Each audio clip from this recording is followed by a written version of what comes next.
Hello student, Kalyani IAS academy को online platform पर आपका स्वागत है। मैं हूं लखन दायमा, आपको एमपीपीएससी मेंस एग्जाम के लिए सेकंड पेपर का फर्स्ट पार्ट पढ़ा रहा हूं, जिसका नाम है संविधान, शासन व्यवस्था, राजनीति तथा प्रशासनिक संरचना। फ्रेंड, आज मैं आपको पढ़ाने वाला हूँ लिंडल उर्विक के बारे में। तो यहाँ पर ये जो आप फोटो देख रहे हैं, ये लिंडल उर्विक की ही फोटो है। ठीक है, तो लिंडल उर्विक का पूरा नाम था लिंडल फोनेस उर्विक।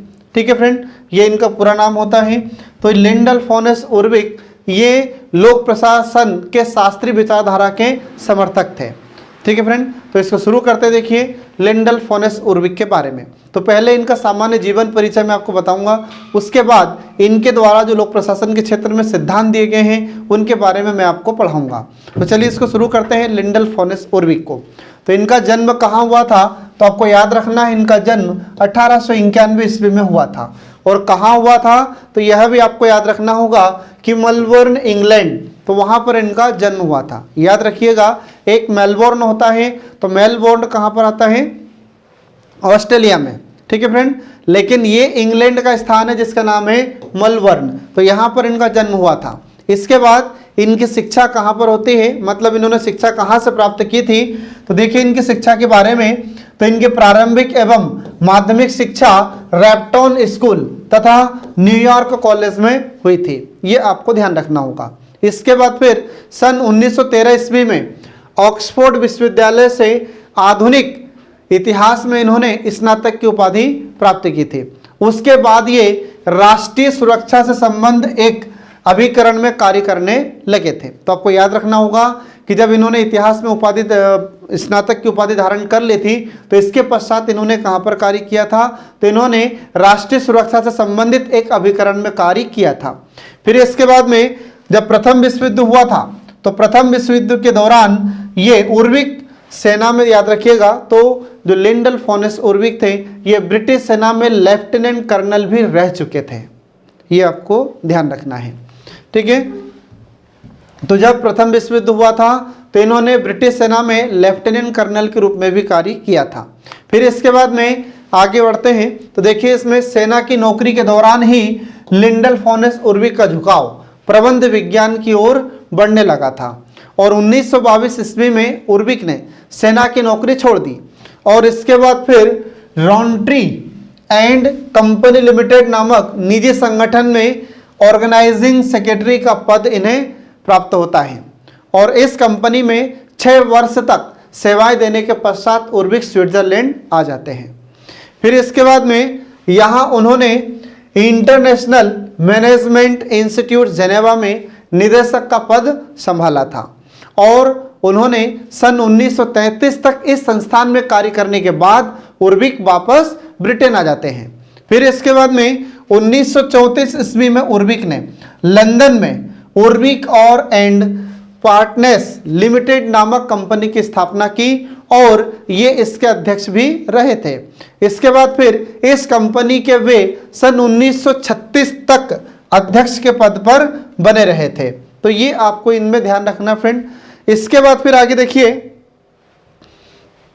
आगे आता है कि प्रोफेसर एस महेश्वरी के अनुसार, तो इन्होंने कहा है प्रोफेसर एस महेश्वरी ने कि उर्विक सन 1956 ईस्वी में भारत यात्रा पर आए थे और 15 मार्च 1956 को उन्होंने भारतीय लोक प्रशासन संस्थान नई दिल्ली में मैनेजमेंट एंड गवर्नमेंट विषय पर एक व्याख्यान दिया था।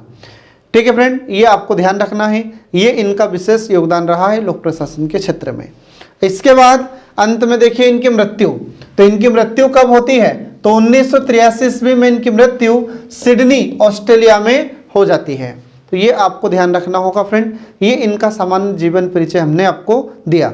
अब इसके बाद में लिंडल फोनेस उर्विक की कुछ पुस्तकें हैं, उन पुस्तकों के बारे में आपको याद रखना होगा। तो कौन कौन सी इनकी पुस्तकें हैं, तो देखिए पहली पुस्तक थी इनकी कि द मीनिंग ऑफ रेशनलाइजेशन, यह 1929 ईस्वी में प्रकाशित हुई थी। इसके बाद फिर अगली बुक आती है इनकी कमेटी ऑन ऑर्गेनाइजेशन, 1930 में प्रकाशित होती है। फिर इसके बाद में अगली बुक आती है इनकी मैनेजमेंट ऑफ टुमारो, यह 1933 में प्रकाशित होती है। फिर इसके बाद में बहुत ही ज़्यादा इंपॉर्टेंट बुक जिसका नाम है papers on the science of administration 1937 में प्रकाशित होती है और यह बुक लूथर गुलिक और लिंडल फॉनेस उर्विक दोनों ने मिलकर इसको लिखा था। तो ये आपको ध्यान रखना होगा फ्रेंड। इसके बाद फिर इनकी अगली पुस्तक का नाम है साइंटिफिक प्रिंसिपल ऑफ ऑर्गेनाइजेशन 1938 में यह पुस्तक प्रकाशित होती है। तो ये आपको ध्यान रखना है। इसके बाद फिर आगे देखिए उर्विक के लेख। तो उर्विक के द्वारा कुछ लेख लिखे गए थे। तो कौन कौन से लेख हैं इनके, ये देखिए। तो पहला लेख था इनका principle of direction and control. इसके बाद फिर अगला लेख था इनका साइंटिफिक प्रिंसिपल्स ऑफ ऑर्गेनाइजेशन। इसके बाद फिर अगला लेख है इनका एक्सिम्स ऑफ ऑर्गेनाइजेशन। फिर इसके बाद में नेक्स्ट इनका लेख था कि notes on the theory of organisation. फिर इसके बाद में अगला लेख है इनका कि ए रिपब्लिक ऑफ एडमिनिस्ट्रेशन 1935 में यह लेख प्रकाशित हुआ था। तो ये इतने लेख है फ्रेंड। तो एग्जाम में अगर आपसे 3 नंबर में क्वेश्चन पूछा जाता है कि लिंडल फॉनेस उर्विक के लेख लिखिए, तो आपको अगर 3 नंबर में पूछा जा रहा है तो 3 लेखों के नाम आपको लिखना होगा, और अगर पुस्तकें पूछी जाती हैं तो उसकी पुस्तक आपको लिखना होगा। अब इसके बाद देखिए इसमें आगे लिंडल उर्विक का योगदान। तो लिंडल उर्विक का योगदान लोक प्रशासन के क्षेत्र में महत्वपूर्ण रहा है। तो देखिए इनके बारे में, इनके योगदान के बारे में। तो लिंडल फॉनेस उर्विक लोक प्रशासन तथा प्रबंध के क्षेत्र में संगठन के शास्त्रीय या संरचनात्मक या औपचारिक संगठन या कुशलता विचारधारा का प्रतिनिधित्व करते हैं। और लूथर गुलिक और लिंडल उर्विक के द्वारा एक पुस्तक लिखी गई थी जिसका नाम था papers on the science of administration. यह पुस्तक 1937 में प्रकाशित हुई थी और ये दोनों ही विद्वानों ने साथ मिलकर इस पुस्तक की रचना की थी। ठीक है। इसके बाद फिर 1930 से 1950 तक यह विचारधारा पर्याप्त या अधिक लोकप्रिय हुई थी। इसके बाद फिर उर्विक ने प्रमुख प्रशासनिक विचार इस प्रकार प्रस्तुत किए हैं। तो लिंडल उर्विक ने प्रमुख कुछ विचार व्यक्त किए लोक प्रशासन के क्षेत्र में। तो पहला इनका विचार आता है प्रशासन का विज्ञान, साइंस ऑफ एडमिनिस्ट्रेशन। तो उर्विक का नाम उन विद्वानों में अग्रणी रहा है जो लोक प्रशासन को विज्ञान मानते हैं और इस संबंध में कतिपय या कुछ सुनिश्चित सिद्धांतों की भी स्थापना पर बल देते हैं। तो लूथर गुलिक और लिंडल उर्विक ये दोनों ही लोक प्रशासन को विज्ञान मानते हैं, ये आपको याद रखना होगा। ठीक है। इसके बाद फिर शास्त्रीय विचारधारा में या परंपरागत विचारधारा में इनका महत्वपूर्ण योगदान रहा है। इसके बाद फिर सन 1942 में institute of industrial administration London में प्रशासन के सिद्धांतों पर दिए गए उर्विक के 5 व्याख्यान थे जो कि सन 1943 में 1943 में द एलिमेंट ऑफ एडमिनिस्ट्रेशन नामक पुस्तक के रूप में प्रकाशित हुए थे। इसमें उर्विक ने प्रशासन की प्रकृति को वैज्ञानिक करार दिया था, ये आपको ध्यान रखना होगा। इसके बाद फिर उर्विक के अनुसार, मतलब उर्विक कहते हैं कि प्रशासनिक कौशल न तो खरीदा जा सकता है और न ही इसके शॉर्टकट रास्ते हैं। इसके लिए कठिन अध्ययन करना पड़ता है, गहन चिंतन करना पड़ता है और बौद्धिक सिद्धांतों के प्रशिक्षण की कीमत इसमें चुकानी होती है। तो ये इन्होंने कहा है लिंडल उर्विक ने।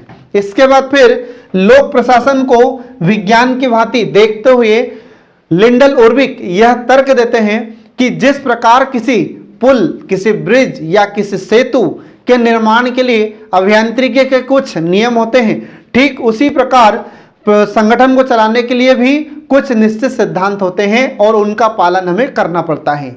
ये इन्होंने कहा है लिंडल उर्विक ने। ठीक है फ्रेंड। तो इससे यह स्पष्ट होता है कि लिंडल उर्विक लोक प्रशासन को विज्ञान मानते थे।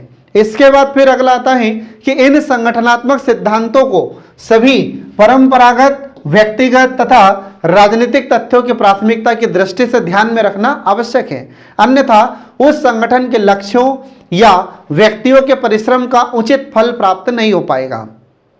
इसी प्रकार उर्विक ये मानते हैं कि लोक प्रशासन तथा निजी प्रशासन ये दोनों समान हैं और लोक प्रशासन और निजी प्रशासन में लिंडल उर्विक तथा लूथर गुलिक कोई अंतर नहीं मानते, कोई भेद नहीं मानते। ठीक है। इसके बाद फिर देखिए इनका अगला सिद्धांत है संगठन के सिद्धांत। ठीक है, प्रिंसिपल ऑफ ऑर्गेनाइजेशन। तो संगठन को परिभाषित करते हुए उर्विक कहते हैं कि संगठन किसी उद्देश्य के लिए आवश्यक गतिविधियों तथा संबंधित व्यक्तियों या उनके समूहों के व्यवस्थीकरण या समूहीकरण का पर्याय होता है। ये इन्होंने कहा है लिंडल उर्बिक ने। इसके बाद फिर आगे देखिए कि लिंडल उर्बिक ने संगठन के सिद्धांतों के समूहों की चर्चा सर्वप्रथम 1928 ईस्वी में, ये आपको याद रखना होगा, तो 1928 ईस्वी में जॉन ली के औद्योगिक प्रशासन के शब्दकोश में निर्देशन एवं नियंत्रण के सिद्धांत नामक लेख में की थी। और इस लेख में उन्होंने इसके कितने सिद्धांत दिए थे? तो 6 सिद्धांत समूह दिए थे जो आपको याद रखना होगा। जिसमें पहला आता है अन्वेषण या जांच के सिद्धांत, दूसरा होता है उद्देश्य के सिद्धांत, तीसरा होता है निर्देशन के सिद्धांत, इसके बाद फिर अगला आता है संगठन के सिद्धांत, फिर प्रयोग के सिद्धांत और फिर इसके बाद में नियंत्रण के सिद्धांत। तो ये सिद्धांत आपको याद रखना होगा। तो एग्जाम में आपसे क्वेश्चन पूछा जा सकता है कि निर्देशन एवं नियंत्रण के सिद्धांत उर्बिक ने दिए थे या उन समूहों की चर्चा की थी, तो वे समूह सिद्धांत कितने हैं? तो 6 हैं। और अगर 3 नंबर में आपसे पूछा जा रहा है तो इनके नाम भी आपको लिखने होंगे। ठीक है, अब इसके बाद देखिए आगे, तो बाद में लिंडल उर्बिक ने 8 सिद्धांत दिए थे। पहले 6 सिद्धांत दिए, उसके बाद फिर 8 सिद्धांत दिए थे। तो ये 8 सिद्धांत कौन कौन से देखिए, तो पहला सिद्धांत होता है इसमें उद्देश्य का सिद्धांत। तो इसके बारे में लिंडल उर्बिक का कहना है कि संगठन तथा इसका प्रत्येक अंग किसी लक्ष्य की अभिव्यक्ति होना चाहिए। फिर इसके बाद में दूसरा उन्होंने बताया सहसंबद्धता या अनुरूपता का सिद्धांत। ठीक है, तो इसमें इन्होंने बताया कि सत्ता एवं उत्तरदायित्व में संतुलन होना चाहिए। ठीक है, इसके बाद फिर तीसरा उन्होंने बताया उत्तरदायित्व का सिद्धांत।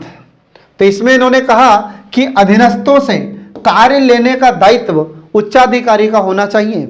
और इस संबंध में उर्बिक कहते हैं कि किसी समूह या व्यक्ति को उत्तरदायित्व के निर्वहन के लिए आवश्यक सत्ता दिए बिना उन्हें या उसे किसी गतिविधि के लिए उत्तरदायी ठहराना स्पष्ट रूप से अनुचित या असंतोषजनक होता है। इसके बाद फिर अगला सिद्धांत इन्होंने दिया पद सोपान या कड़ी का सिद्धांत। इसमें इन्होंने कहा कि उच्च निम्न पदों की श्रृंखला। तो जो उच्च पद होते हैं, निम्न पद होते हैं, इन्हीं की एक श्रृंखला होती है, इन्हीं की एक चेन होती है, जैसे पद सोपान कहा जाता है। ये इन्होंने कहा है लिंडल उर्बिक ने। और इसी के अंतर्गत लिंडल उर्बिक सत्ता का विभाजन बताते हैं और उर्बिक भी फेयोल की तरह निर्णय को प्रत्यायोजन तथा सत्ता को प्रभावित करने वाली प्रक्रिया बताते हैं। तो ये आपको इसमें ध्यान रखना होगा फ्रेंड। इसके बाद फिर आगे देखें इसमें नियंत्रण के क्षेत्र का सिद्धांत। ठीक है, तो नियंत्रण के क्षेत्र का सिद्धांत इसमें बताते हैं उर्बिक कि उच्चाधिकारी सीधे अपने अधीन 5 या 6 से अधिक ऐसे व्यक्तियों को नियंत्रित नहीं कर सकता जिनका कार्य परस्पर जुड़ा हुआ हो। इसके बाद फिर अगला बताया इन्होंने कि विशेषज्ञता का सिद्धांत। तो इन्होंने कहा कि संगठन में बने समूहों का प्रत्येक कार्मिक एक विशिष्ट कार्य करेगा, ये इनका कहना था। फिर इसके बाद में अगला सिद्धांत इनका आता है समन्वय का सिद्धांत। तो समन्वय के सिद्धांत में कहते हैं कि संगठन की सभी इकाइयों के मध्य सहयोग हो तथा प्रयासों में एकता दिखाई दे। ठीक है, इसके बाद फिर अगला सिद्धांत इन्होंने दिया परिभाषा या निर्धारण का सिद्धांत। तो प्रत्येक कार्य का स्पष्ट विवरण होना चाहिए। ठीक है, ये इन्होंने कहा है लिंडल उर्बिक ने फ्रेंड, ये आपको ध्यान रखना होगा। अब इसके बाद फिर उपयुक्त 8 सिद्धांतों की व्याख्या करने के कुछ समय बाद उर्बिक ने संगठन की विभिन्न इकाइयों के मध्य संतुलन का सिद्धांत प्रस्तुत किया था और संगठन को पुनर्संगठित करने की प्रक्रिया को इन्होंने निरंतरता के सिद्धांत के रूप में प्रस्तुत किया था या वर्णित किया था। ये आपको ध्यान रखना होगा। इसके बाद फिर लिंडल उर्बिक ने सन 1928 से 1938 तक हेनरी फेयोल का पर्याप्त प्रभाव इन पर रहा है। ठीक है, क्योंकि हेनरी फेयोल के विचारों से प्रभावित होकर इन्होंने फिर और अपने कुछ सिद्धांत दिए थे। फिर इसके बाद में उन्होंने हेनरी फेयोल, याद रखना है आपको। ठीक है, तो हेनरी फेयोल, इसके बाद में मूने, रेले और टेलर तथा फॉलेट और इसके बाद ग्रेकुनॉज, इनके सिद्धांतों को सबको इन्होंने इकट्ठा किया और इकट्ठा करने के बाद में इन्होंने एक पुस्तक लिखी और उस पुस्तक का नाम था द एलिमेंट्स ऑफ एडमिनिस्ट्रेशन। 1943 में पुस्तक इनकी प्रकाशित होती है और इस पुस्तक में इन्होंने इन सभी विद्वानों के सम्मिलित रूप से जो सिद्धांत दिए गए थे, तो इन्हीं सभी सिद्धांतों को सम्मिलित करके इन्होंने 29 सिद्धांत दिए थे। कितने दिए थे? 29। तो ये 29 सिद्धांत इन्होंने दिए थे। तो कुछ सिद्धांत फेयोल के थे, कुछ सिद्धांत मूने के थे, कुछ सिद्धांत रेले के थे, कुछ टेलर के थे, कुछ फोलेट के और कुछ ग्रेकुनास के सिद्धांत थे। तो ऐसे इन सभी विद्वानों के सिद्धांतों को मिलाकर इन्होंने 29 सिद्धांत दिए थे। ठीक है, जो इस प्रकार हैं। तो देखिए ये 29 सिद्धांत कौन कौन से हैं। तो पहला सिद्धांत इसमें आता है समता का सिद्धांत। इसके बाद फिर दूसरा जांच या अन्वेषण का सिद्धांत, तीसरा आ जाता है अनुशासन का सिद्धांत, फिर चौथा आ जाता है पूर्वानुमान सिद्धांत, फिर इसके बाद में पांचवा है नियोजन का सिद्धांत और छठवां हो जाता है पहल का सिद्धांत। ठीक है, इसके बाद फिर अगला आ जाता है नेतृत्व का सिद्धांत, फिर आठवां होता है स्थायित्व का सिद्धांत, नौवां होता है प्रत्यायोजन का सिद्धांत, फिर इसके बाद में 10वां होता है प्रकारात्मक परिभाषा का सिद्धांत, फिर इसके बाद में संकल्पी सिद्धांत, फिर इसके बाद में 12वां है कार्य करने योग्य का सिद्धांत, फिर इसके बाद में 13वां सिद्धांत था व्याख्या करने योग्य का सिद्धांत, फिर इसके बाद में सामान्य हित का सिद्धांत, फिर इसके बाद में केंद्रीकरण का सिद्धांत। अगला आ जाता है 16वें नंबर पर कार्मिकों की व्यवस्था का सिद्धांत, फिर इसके बाद में भावना का सिद्धांत, फिर इसके बाद में उपयुक्तता का सिद्धांत, फिर इसके बाद में अगला आता है संगठन का सिद्धांत, समन्वय का सिद्धांत, व्यवस्था का सिद्धांत, निर्देश का सिद्धांत, नियंत्रण का सिद्धांत, इसके बाद फिर समन्वयात्मक सिद्धांत, फिर इसके बाद में अगला सिद्धांत है सत्ता का सिद्धांत, फिर पद सोपान प्रक्रिया का सिद्धांत, कार्य का वितरण का सिद्धांत, फिर इसके बाद में अगला सिद्धांत आता है चयन एवं पद स्थापना का सिद्धांत और फिर पुरस्कार एवं दंड का सिद्धांत। तो इस प्रकार से इन्होंने 29 सिद्धांत दिए हैं, ये आपको याद रखना होगा। ठीक है फ्रेंड, इसके बाद फिर आगे देखिए, इसमें उर्विक ने इन 29 सिद्धांतों को गुलिक के, ठीक है, तो 29 सिद्धांतों को गुलिक की जो पोस्टकार्व और फेयोल के 14 प्रशासनिक सिद्धांतों तथा एक सीमा तक वैज्ञानिक प्रबंध विचारधारा का विस्तार भी इन्हें माना गया है। इसके बाद फिर संगठन के औपचारिक पक्ष के ये प्रबल समर्थक थे लिंडल उर्विक। इसके बाद फिर 2 नवंबर 1967 को दिया गया इनका व्याख्यान था और उस व्याख्यान का नाम क्या था कि why do we need formal organisation, जो कि जॉन डब्ल्यू ग्रिफिन द्वारा एक पुस्तक लिखी गई थी और इस पुस्तक का नाम था the Empire Club of Canada speeches. 1967-68 में प्रकाशित हुई थी। इसमें उर्विक ने संरचनावादी औपचारिक संगठनों की उपयोगिता पर यह संगठनों की उपयोगिता सिद्ध की थी। तो ये आपको इसमें ध्यान रखना होगा फ्रेंड। ठीक है, इसके बाद फिर अब अगला देखिए फ्रेंड, इसमें लिंडल उर्विक का जेड सिद्धांत। तो जो लिंडल उर्विक का जेड सिद्धांत होता है या जेड थ्योरी होती है, तो यह किससे संबंधित है? तो लिंडल उर्विक ने व्यवसायिक कार्यों से जुड़े जो संगठन होते हैं, तो उनके संदर्भ में उन्होंने यह जेड सिद्धांत प्रस्तुत किया था। और अभिप्रेरणा के संदर्भ में देखा जाए तो जो विलियम आउची तथा जेगर थे, तो इनका जेड सिद्धांत से उर्विक का जेड सिद्धांत अलग है।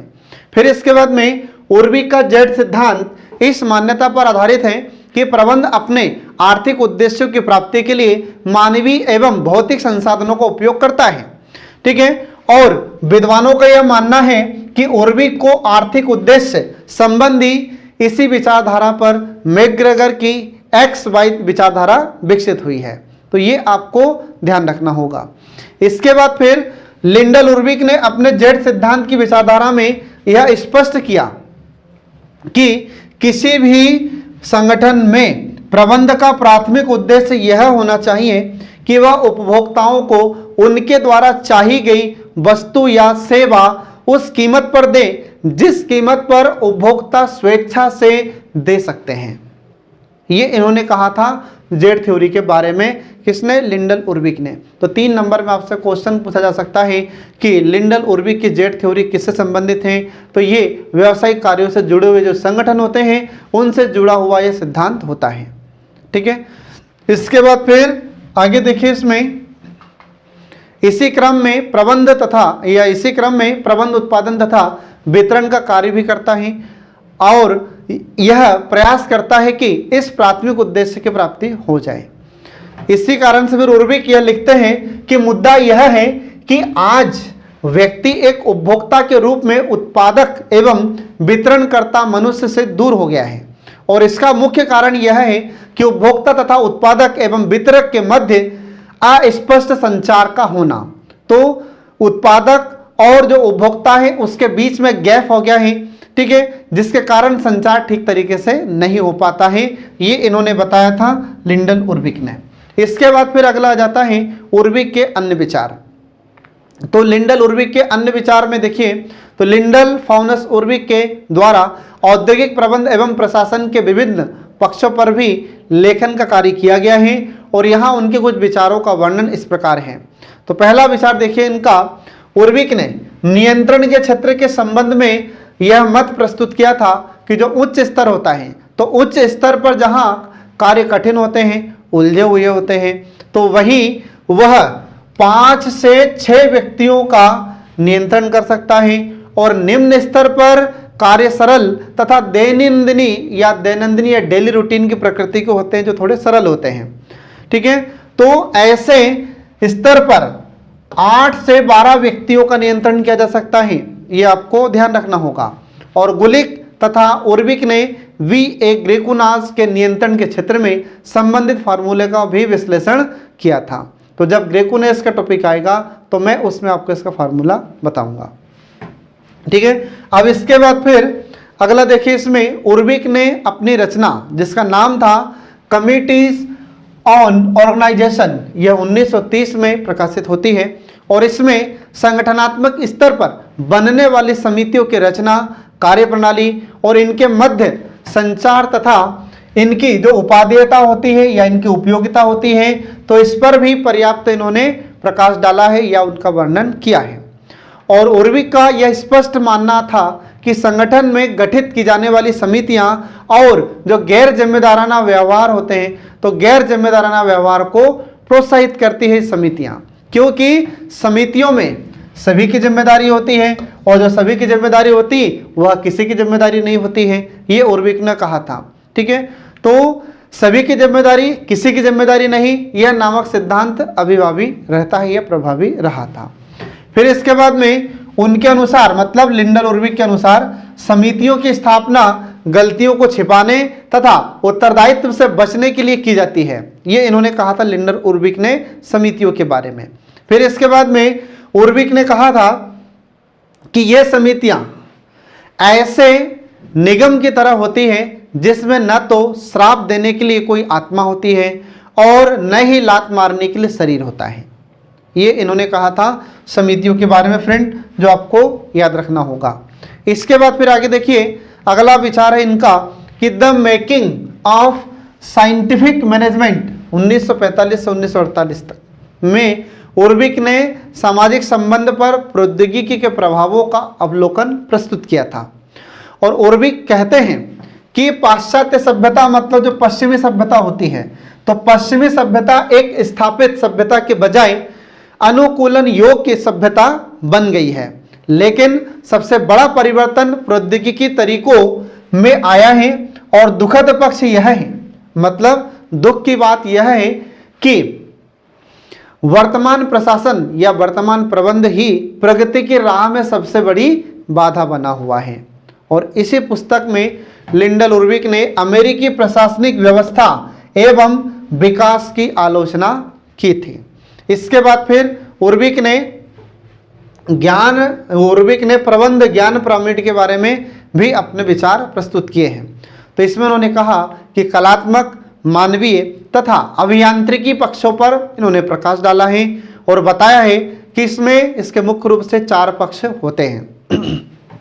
तो 4 पक्ष कौन कौन से होते हैं, तो देखिए इसमें पहला इन्होंने बताया कार्य का विज्ञान, दूसरा उन्होंने बताया कि व्यक्तिक एवं कार्य का समायोजन, और तीसरा उन्होंने बताया कि कार्य का समूहीकरण, और चौथा इन्होंने बताया कि सहसंबंध तथा समूहों का निर्देशन एवं अभिप्रेरणा। तो ये चार इन्होंने बताए हैं, चार पक्ष जो आपको याद रखना होगा।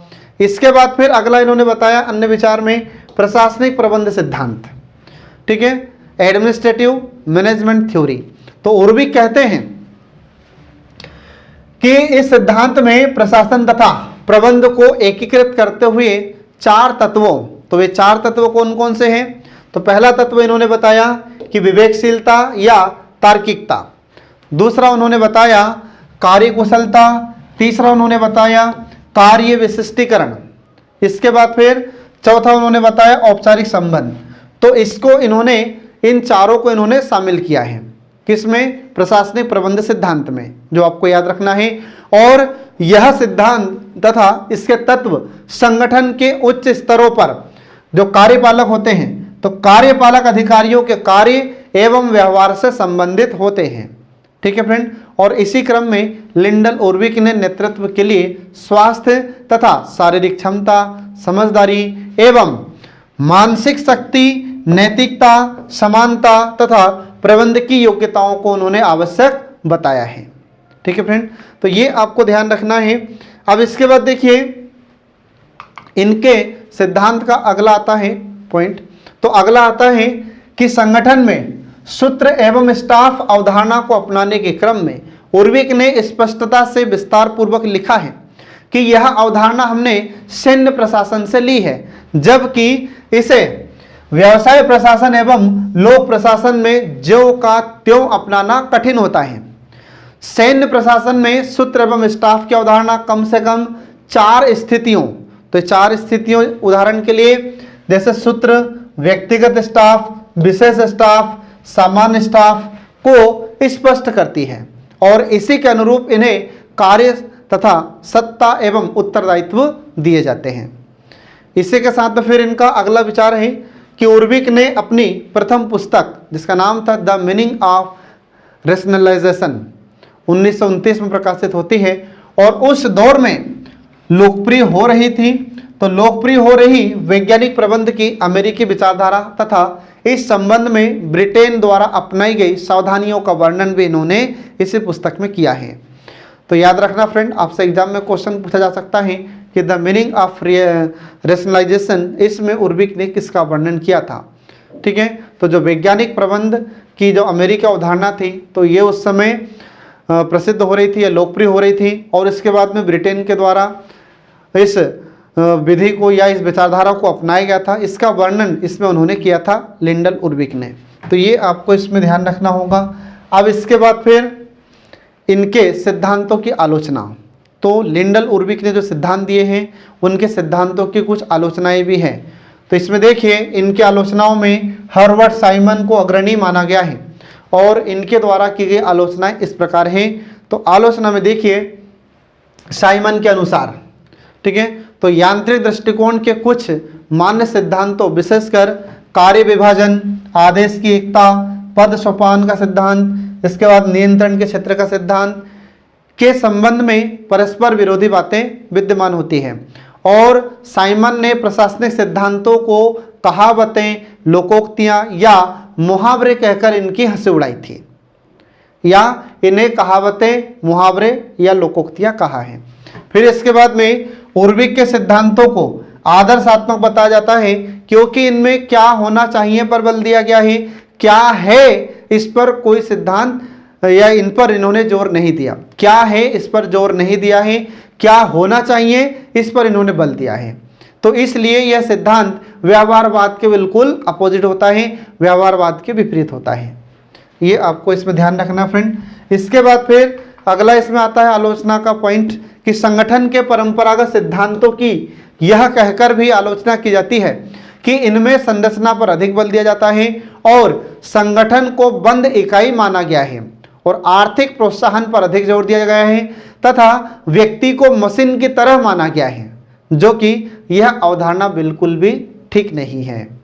इसके बाद फिर अगला आता है कि बहुत से विद्वानों ने उर्विक एवं अन्य विद्वानों के द्वारा प्रतिपादित संगठनात्मक सिद्धांतों को मात्र अनुभव दर्शन पर आधारित नियम बताया है क्योंकि इन्हें विस्तृत परीक्षणों के परिणामों के आधार पर प्रतिपादित नहीं किया गया है।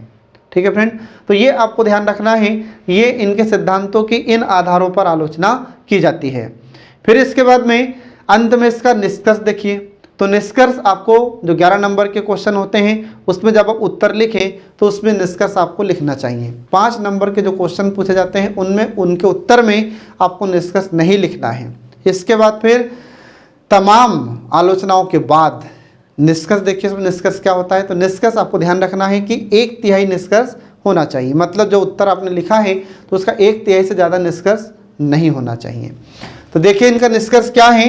तो इन आलोचनाओं के बावजूद यह स्पष्ट है कि संगठन के अध्ययन के लिए आज भी परंपरागत सिद्धांत या परंपरागत उपागम या परंपरागत दृष्टिकोण तथा सिद्धांत ही मूल आधार बने हुए हैं तथा अधिक विद्वानों ने इन सिद्धांतों को निरंतरता प्रदान की है और ब्रिटेन में प्रबंध तथा प्रशासन के सिद्धांत को लोकप्रिय एवं मान्य बनाने में उर्विक का महत्वपूर्ण योगदान रहा है, इसमें कोई दो मत नहीं है।